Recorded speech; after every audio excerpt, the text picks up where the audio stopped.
Hai teman-teman, selamat datang kembali di channel Main-Main, channel yang membahas tentang dunia pikiran dan segala macam potensinya. Karena luasnya dunia ditentukan dari luasnya pikiran Anda. Teman-teman, kemarin kita sudah berbicara tentang terminologi dari hipnosis, hipnoterapi, kemudian kita juga sudah mengetahui mitos-mitos berkaitan dengan hipnosis, hipnotis, kemudian juga jenis-jenis hipnosis itu apa saja, kemudian tujuan hipnosis dan hypnoteaching.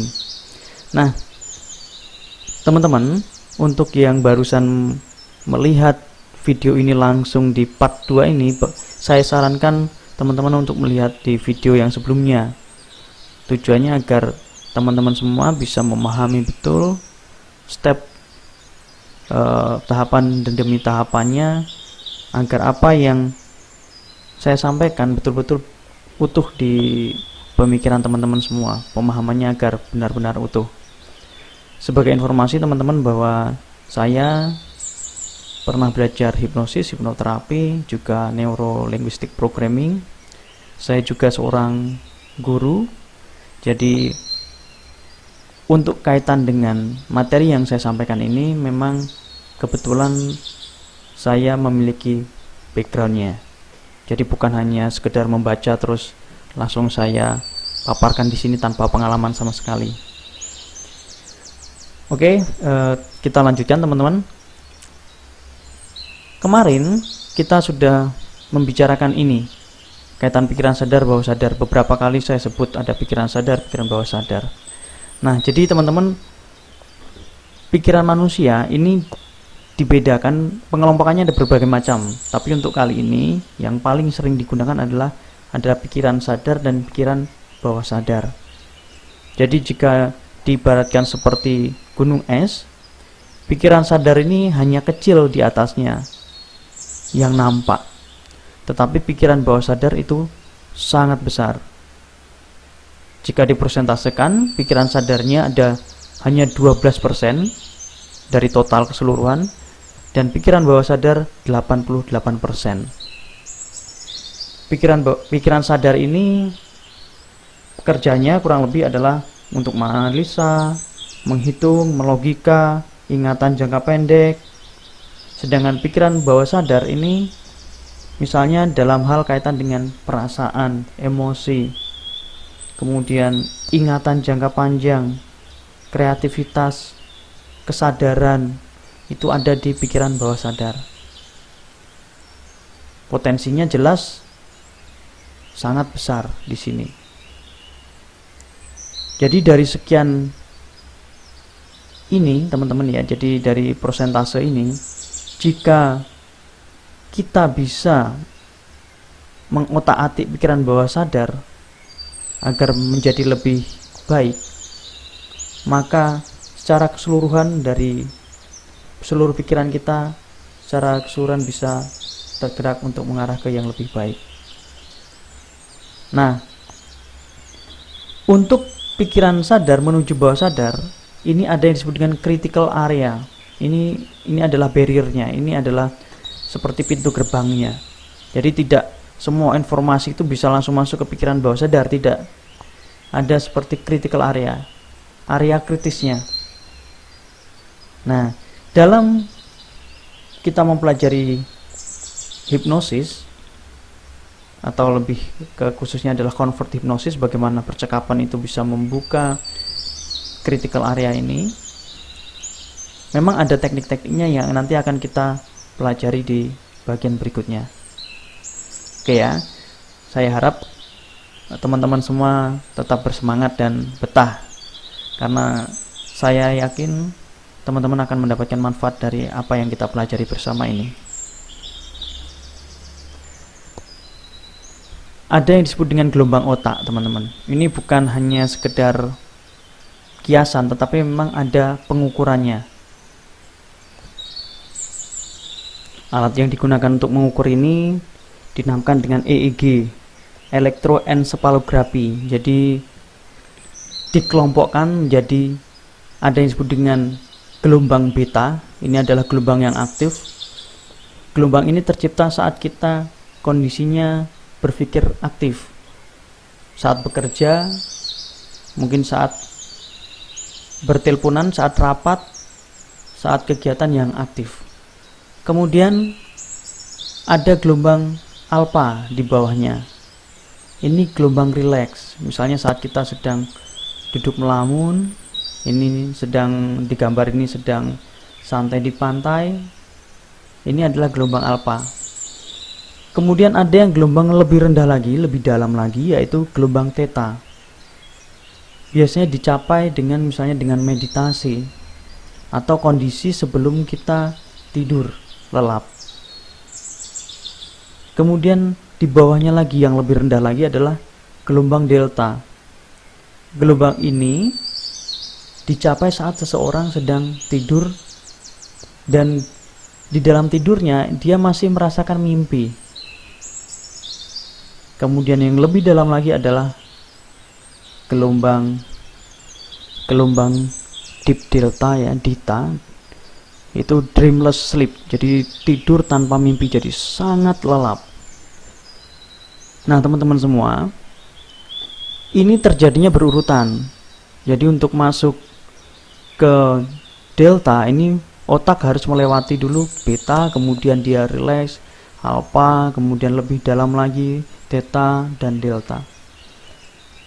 Kemudian kalau dalam kita convert hipnosis yang akan kita pelajari ini, dalam proses pembelajaran kita jangan sampai malah sampai ke delta malah tidur anaknya, tetapi kita cukup sampai ke alpha saja. Ini sudah mulai membuka pintu gerbang pikiran bawah sadarnya yang kita lihat sebelumnya, critical areanya ini. Dalam proses hipnosis dasar, jadi misalnya ini adalah hipnosis yang hipnoterapi, kaitan misalnya di klinik seperti itu ya. Untuk menghipnosis, ini ada tahap-tahapannya. Mulai dari misalnya ini normal state ya, kondisi normal, kondisi saat ini misalnya Anda mendengarkan suara saya. Kemudian ada pre-induction, jadi kondisi di mana si hipnotis, orang yang mau menghipnotis itu berbincang-bincang terlebih dahulu untuk mengetahui permasalahannya, misalnya dalam suatu klinik hipnoterapi. Kemudian mulai dilakukan induksi. Induksi ini upaya dari si hipnotis untuk menurunkan gelombang otak. Ya, di sini kan dia kondisi normal state-nya di sini, kemudian mulai induksi dia akan menurunkan ke gelombang alpha, akhirnya ke theta. Sebenarnya di sini pun sudah cukup ya. Kalau dalam terapi itu memang setiap kasus membutuhkan kedalaman yang berbeda. Kemudian nanti deepening, pendalaman ya, sampai ke kedalaman relaksasi tertentu, kemudian barulah di program. Nah, pemrogramannya ini kalau untuk terapi tidak sesederhana yang dilihat di TV-TV itu ya teman-teman ya. Kamu akan lupa angka 3 ya, tidak seperti itu. Jadi akan banyak proses di sini. Setelah dilakukan pemrograman, baru nanti akan dibangunkan kembali, mulai dibangunkan, disadarkan kembali. Setelah itu kembalikan ke normal state. Ini yang terjadi jika dilakukan hipnoterapi di suatu klinik. Tetapi kita tidak akan melakukan ini, teman-teman, tenang saja. Nah, sebagai seorang guru, sebelum kita mempengaruhi siswa kita, atau istilahnya kita menghipnotis siswa kita, kita harus mempengaruhi diri kita sendiri. Kita harus menghipnotis diri kita sendiri baru ke siswanya, yaitu dengan melakukan self-hypnosis. Ya, menghipnosis diri sendiri. Tujuannya apa? Tujuannya adalah untuk membangun kekuatan mental agar memiliki daya dan kekuatan optimal dalam setiap sesi pengajaran yang dilakukan. Jadi seorang pengajar harus memiliki kekuatan mental terlebih dahulu. Nah, misalnya dengan memberikan ide pada diri sendiri atau self-talk, berbicara dengan diri sendiri. Misalnya mengatakan, saya adalah seorang guru yang luar biasa. Atau mulai sekarang, setiap kalimat yang saya ucapkan akan mudah dipahami oleh seluruh siswa saya. Atau saya adalah guru yang disukai oleh murid-murid saya. Atau setiap kata-kata yang saya sampaikan menunjukkan hati siswa. Saya sangat menyenangi pertemuan saya dengan murid-murid saya. Nah, ini diucapkan dalam hati juga diimajinasikan teman-teman.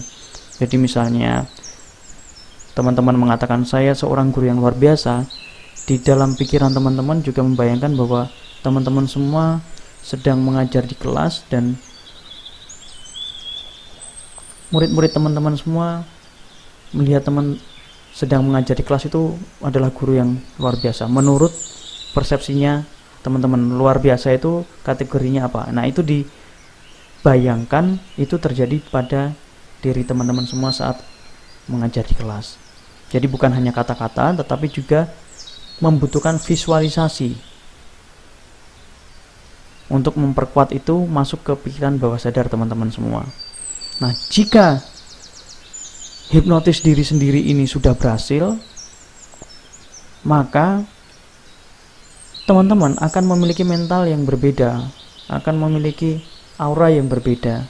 Karena aura ini, energi ini bisa dirasakan oleh siswa. Ini penting teman-teman ya, ini penting. Sebelum kita mempengaruhi orang lain, kita harus bisa mempengaruhi diri kita sendiri.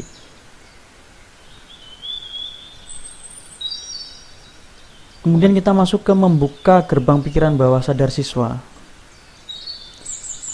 Gerbang pikiran bawah sadar akan mudah terbuka ketika suasana nyaman. Nah, ini ketika suasana nyaman, yaitu ketika para siswa rileks. Nah, ada kata rileks. Rileks ini tadi sudah kita lihat bahwa rileks adalah masuk ke gelombang alfa. Berarti sudah masuk dalam kondisi di mana otak itu sudah membuka pintu gerbang pikiran bawah sadarnya dan bahagia atau emosi yang positif.